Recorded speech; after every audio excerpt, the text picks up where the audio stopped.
Week 1 of the Seattle Seahawks OTA practices are officially in the books. And with that being said, we have a lot of news, notes, highlights, observations to go over in this video. Now, usually I take the approach of breaking down day by day everything that happened in that practice. But for anybody who's maybe missed day 1 or missed day 2 or even day 3, I want to kind of put the full week's practice in review and talk about everything that we saw, and maybe even a couple of guys that I think could be dark horses to make the roster. Not dark horses to make the roster, but who have really been turning heads is what I want to say so far in OTAs. And I do want you guys to take everything with a grain of salt, just because there's no pads, there's no contact, and there's obviously still a lot to learn. Now, before we jump into the video and talk about a couple of guys who are turning heads, I need you guys to do me a favor and comment down below maybe a player or two that you think can break out this season. And that could be a rookie, a second-year player, a veteran who's been here, maybe hasn't been amazing yet, but you think he can break out, or maybe even someone they just signed in free agency.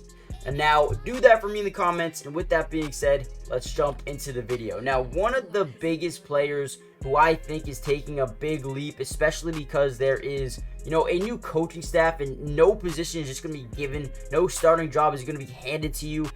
Geno Smith has been amazing, not only displaying leadership, but coming out here and just proving to be the day one starter. Now, they obviously bring in Sam Howell, you bring in Mike McDonald, as a new head coach who actually came out and said, listen, nothing's going to be given. Everyone is going to have to compete for a job and compete to be the starter. Even if you were a starter last season and played good, you got to show me that you can continue to grow as a player. So that made a lot of people maybe a little bit nervous for Geno Smith and what he was going to have to do this offseason to keep that job, especially that they brought in Sam Howell, a guy who, was a starter last season. Definitely was not great for the majority of the season, but definitely did show flashes at times. We thought this was going to be a really tough QB battle. But so far, I feel like Geno Smith has been mature, has been, willing to work and willing to, compete, and he's done it at a high level already. So shout out to Geno Smith. He's continued to, not only build chemistry, but build rapport with some of these guys. And the good news for Geno Smith as he tries to learn new offense under Ryan Grubb is he already has chemistry and rapport with a bunch of these guys. DK Metcalf, Tyler Lockett, Jackson Smith-Njigba, Jake Bobo, Tariq Young, Dwayne Eskridge, right? All of these guys, Issa Winston, all of these guys have been here with Geno Smith. Noah Fant, Kenneth Walker, Zach Charbonnet, they've been here already. So the building chemistry part is already, there. They're just trying to really, build the mindset and build the mentality of going out there and competing every single day for the starting job, even if they already think they have it. Now, before we dive into the next player who has looked really good so far here for the Seahawks, I need you guys to do me a favor and subscribe to the channel if you're new. It's free, it doesn't cost anything, and we will be covering the Seattle Seahawks throughout the entirety of the offseason. Now, you might ask, what does that include? I got you. OTAs, week 2, week 3, mandatory minicamp, training camp, preseason, and regular season. And get this, once the season starts, we're going to be breaking down film each and every single week, right? So make sure you guys join the family. Hit the like button as well. That is extremely important. But again, join the family. It's free. Doesn't cost anything. But with that being said, let's dive into another player who's maybe turned some heads here. Now, this one's going to be surprising to you guys. McClendon Curtis, a guy who they brought over from the Las Vegas Raiders, has been taking a bunch of snaps at guard with the first team. Now, obviously, they're just trying to experiment, see which guys are going to step up and make big-time plays, make big-time names for themselves, and especially at the O-line position, you won't know too much until these pads come on, right? It is still very, very early.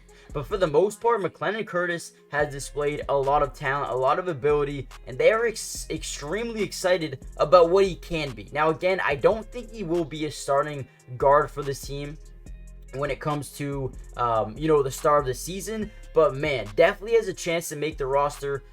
There's no bias because it's a brand new coaching staff as well, which is really, really cool to see. And still being able to see him be a starter in that, that position is crazy, right? Now, obviously, Christian Haynes was available in practice, but played on the second team. Obviously, I believe he is a rookie, so I don't think you can really step in and give him the day one job right away. Again, you got to earn everything, that you get. Anthony Bradford, a sometime starter in 2023. He was not participating in practice because he had, I believe, an ankle injury. And then you got to talk about just Curtis being able to step up and look good in front of offensive line coach Scott Huff.